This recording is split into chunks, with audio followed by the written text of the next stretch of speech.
Hi, I'm Cynthia Schiller. Please like and subscribe. We're going to talk about the narcissist, marriage, the new supply, everything. So if you are in a relationship with somebody who's showing you some red flags, definitely pay attention to this. If you are worried about this new supply, is it going to work with this narcissist, your ex? There's reasons that narcissists get married. Sometimes they just want to secure a supply. It's not for love. In the love bombing stage, they kind of feel like they're in love, but they're unable to truly love. They just have that zero compassion, lack of sensitivity. It's all just kind of on autopilot. It's not truly in their heart. So if you're marrying into that, be very, very careful. I have a video on brain damage. Narcissists can actually cause brain damage and just wreak havoc in your life. So just be aware of that. If you're worried about the new supply, you see the traits of your narcissist. There's going to be a cycle. Narcissists sometimes will discard. They will leave the person that they're married to or dating, but usually it's sometimes too much of a hassle to get divorced, to where they're just, it's fine. You're going to give me my supply and we're going to deal with it. They don't like to be losers. So it's not even that they even want to stay in the marriage. Sometimes it's just pride. They don't want to tell people. So sometimes they can stay married for forever. It often will depend on the person being abused, how much they can take, how bold the narcissist gets, how much he she pushes their luck. So things start to change within the marriage. The narcissist, a lot of times that's like the end game for them, where it's like, all right, I secured my supply. Now I get to enjoy it. I did my part. So they start taking it for granted even more. Love bombing starts dissipating. And like I said, they had that zero compassion just because of the lack of empathy. And they'll soon realize, that there's compromises that need to be done. But the narcissist will eventually reveal how incapable they are of having and contributing to something healthy. It's all about them. And they have this personality disorder, NPD. You can have narcissistic traits, but to have an actual personality disorder, NPD, you need to have 5 out of 9 traits and have it negatively affect your life and be diagnosed. So there's lots of narcissists out there. A lot of them have not even been diagnosed because they've either fooled a therapist or they haven't gone to one. So there's a lot of people out there that we have to watch out for red flags. And I have some videos on that, but they have no empathy. Part of their brain has been damaged. They've gone through childhood trauma. They've developed some survival techniques that have become ingrained in them. It's their go-to. It's what makes them feel comfort. And they grew up in an uncomfortable state. So it seems weird that their comfort is being uncomfortable. So they know how to secure supply, just like little kids are like, I got to say please, just so I get what I want. I got to be quiet and not scream right now so I get what I want. That's where they start learning the manipulation techniques. They know what works, what doesn't. Squeaky wheel gets the grease. So, maybe they'll act out or throw little temper tantrums. Sometimes they do get the silent treatment too, as well. But so if you go into these relationships and go forth with marriage, the narcissist does not care about the vows. They say them because you have to, or you're not going to get your certificate. So they know what they need to do. So they do it. They might want to make sure for sure that you're going to say yes. So they'll give some beautiful vow that they wrote. I wouldn't doubt it if they pass it off to somebody else to write it for them. Or, sometimes they might even get angry that they have to do that. They're like, why can't we just why do we have to say that? So that's little peaks here and there of who they're really going to be. If they don't even want to give you a vow, they don't want to declare it, so often the narcissist is the one that's going to define the marriage. It's not going to be a partnership. It's going to be them running your life to where you need to be at their beck and call or account for every minute of your day. They can be jealous. They just want the control. So be cautious on how much control you want to give up. The new supply, you know, how much of the new supply is being lost. That person, are they losing their lives? Because we kind of, you know, lost our soul in a sense. We're building it back. But the narcissist won't let you be your true person. They won't let you live your life. They'll get jealous of you hanging out with friends. And that's when they'll punish you. They'll punish you for other things. There's often terrible communication with narcissists to where they get angry over things you don't even know why they're getting angry. They'll get angry if you try to work things out. They'll get angry if you express your feelings, how either you got hurt or frustrated or you need a little help with things. They're full of resentment. And the more time goes on, it's kind of like that Chinese water torture where just one little dot of water, and over time it's just still a little dot of water, but it starts giving the people like these massive headaches where they feel like they're just being crushed. And that's what's going to happen, whether it's a new supply or if you're thinking about entering into this type of relationship. It's going to be like bone crushing painful, to where you're not going to know what your reality is. You're not going to know how to act. You won't be able to express your feelings. You're going to start to get really frustrated, and so's the new supply. So it's just a matter of time. So like I said before, if they stay in that marriage, it's not going to be a happy one.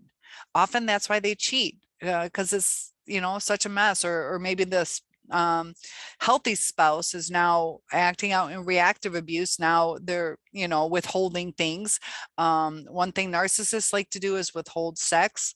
So it can be a sexless marriage sometimes. And sometimes the new supply or the healthy person has been so frustrated that they don't even want to spend time with the person that they loved. They've tried everything they can, and they're just beat down over and over again, physically, emotionally. It's not always physical, but it's definitely emotional. And some emotional wounds can last a lifetime. And can the narcissist change? Not really. There's therapy, but they don't really change who they are. They might change the emotions, but they don't change what they feel inside. So if they go through those motions, more resentment is going to be built up, because they think they're trying to do it to keep you happy. They don't care about you being happy. They sometimes it seems like it, but it's only because they wanted to do a certain thing or to get something from you. Or to even have praise from outside people. So, you know, if they show off a Valentine gift, they didn't really want to be extravagant for you. Maybe they wanted to show it off or have you brag about them. They're very manipulative in the way that they do things. But they just will never let you win an argument, no matter how right you are.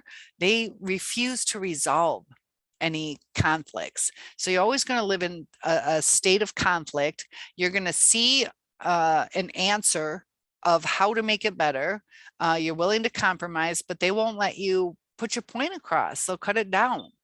And that can get extremely frustrating over time. And with the narcissist, they almost never apologize. If they do, it's not sincere. And that's the hardest part is, you know, if it's not sincere, they're not going to change anything. And so it's all just empty words. You're living with somebody who's just going to tell you whatever, just to appease you, to shut you up, to just get back to getting their supply. Like if they tick you off, they want dinner, so they'll appease you. But it's not that they care about what you or the new supply is really going through. So they just start to change after they get married because they just really have no desire to uphold all these things they promised. They just are in this relationship because of their needs, their supply, their fuel source. It has nothing to do with love. And that's the hardest part is, do you want to be in a loveless marriage where you're just existing with someone? When there isn't that love and empathy, they're not even really developing emotions. And this is where it gets tricky, whether it's the new supply or if you're going through this. It gets tricky because over time, there's more and more resentment when they build those emotions, memories. When they build the memories need an emotion to become a memory. So I hope I said that right. Yes. And so without emotions, with love, they don't have love memories. And what they're going to have is anger, being frustrated. There might be some superficial things like, something was pleasing to eat. So it is tied to an emotion, not extreme, but they're going to remember what they ate because it tasted good or terrible. But as far as in the relationship, all they're going to remember are the negative things. So every argument, that's what they're going to pull from. They're going to remember negative things about you.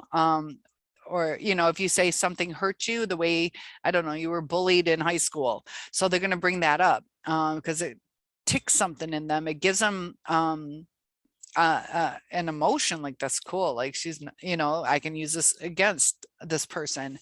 And they use those things to cut us down because they want that power. By maintaining that power, they maintain control over you. They cause that trauma bond, which is very hard to break because it can be very painful. So you stick in it because your abuser becomes the one who is also the person who relieves you, but they give you less and less and less. So you become more and more in a sense, desperate or frustrated. You're being depleted, they're being filled up. And so they're starting to realize how much they can get from you, and they'll suck you dry. Once they take everything from you, you're of no use to them. So if they stay in a marriage, it's probably because, they don't want the hassle of paying child support, or they don't want that on their record that they have to do that they're seen as, I don't know, different. So they can start to rage. They will devalue more because all those memories that they've had over the time of this new supplies relationship, marriage, your time with them is negative. So when they look back on things, they don't remember love. They might remember the sex, but they're not going to remember the love. And usually when you remember the love, it grows and it builds, and it forms a deep bond. But the only bond in a narcissistic marriage is either sexual or financial, or for fuel. It's different. They're going to start putting you in your place so much to now you don't even know how to act because you want to avoid the rages. You do love the person, so you want to try to keep them happy. You want to work through things, but now you're walking on eggshells because nothing you've done. As time goes by, you start seeing I've tried over and over again all these different ways. You're racking your brain chemistry is starting to accelerate. You're starting to get uncomfortable and anxious, and they're going to sense that. It's an exchange of power, energy. They're going to start feeling your negative energy because you're trying to get back up there. How do we fix this? How do we fix it? So you're in a lower state of energy. And so now they're kind of, ticked off that you're not this happy person. But they also can kind of sense that they've caused that, and they don't want to take responsibility for that. So sometimes that's why they'll leave, just so they don't have to take the responsibility. Usually in a loving, healthy relationship, you get to the root of the problem and you work it out. The longer it goes on, the worse it gets, just like that Chinese water torture. Eventually, it's just too painful, or you can't think straight because you're just hurting so much. And so now that this narcissist will be in the driver's seat of this relationship or marriage, you start to feel kind of disheartened. You feel disempowered. And a severe narcissist, they love to make you pay. So if you express your expectations, needs, or desires to them, that's a narcissistic injury to them. They don't, they well, let me put it this way. You putting expectations on them causes them to feel that they have an obligation to you, or that they can't cross boundaries. They don't like that. So they'll push their luck with it to break free from those bonds. Your needs don't matter. Your desires. If you bring up, like, I don't know, some fantasy vacation that you would love, if it's not one that they want, they won't do it. They'll expect you to go where they want to go. And it's not like, this year we'll go here, next year we'll go to my place for my fantasy vacation. It's all about them. They will, not do what you want. If they do, they'll resent you. The trip will be horrible. They'll complain, purposely pick fights or be late, just make it miserable. They don't want you to have too much fun when you're away from them. They start getting jealous of that. So they're going to try to isolate. They're doing this to the new supply as well. They will not let you prove your points, no matter how, like, educative it is, where you have all the evidence. They don't want to hear it. They just want to shut you down. You have no say in things. So it's important not to let them project their emotions onto us. It's just a tactic that they use. A lot of times it's kind of like them telling on themselves. If they say you're such a jerk, what they're really saying is I'm such a jerk, because they see us reacting to them. So it's hurtful when we hear them call us things like that, but it's like a weird twist of them kind of admitting what they're doing. And sometimes, when you walk on eggshells or stand up for yourself, they'll go into those rages. There's those narcissistic dark eyes, where their eyes, their pupils enlarge to where it's really scary. It's almost like it's a whole different person sometimes. And counseling, you can encourage them. It's not a good idea to go together, because they're just going to play the victim. They're going to lie. They're going to make you out to be the bad person. It's going to be more frustrating. It's not going to help. Then they're going to resent you. And if you try to discuss it with them, like, hey, that wasn't fair, that's not really what happened. They have sometimes lapses in memories. Sometimes they believe their lies because they're so good at lying. It's almost like once they state it, it's a stated fact, whether or not it's truthful. Sometimes they know straight up they're lying, but they do have lapses in memory, kind of like blackout periods. And even if it's just like a little glitch, it's filled with whatever they think would fit in there. That'll work. It's not the truth. They don't do the research, and they don't have the resources in their brain to pull up the truth. And they could change after marriage, but it's usually for the worst. It's just somebody, who is almost impossible. There's very little success with narcissists changing their ways.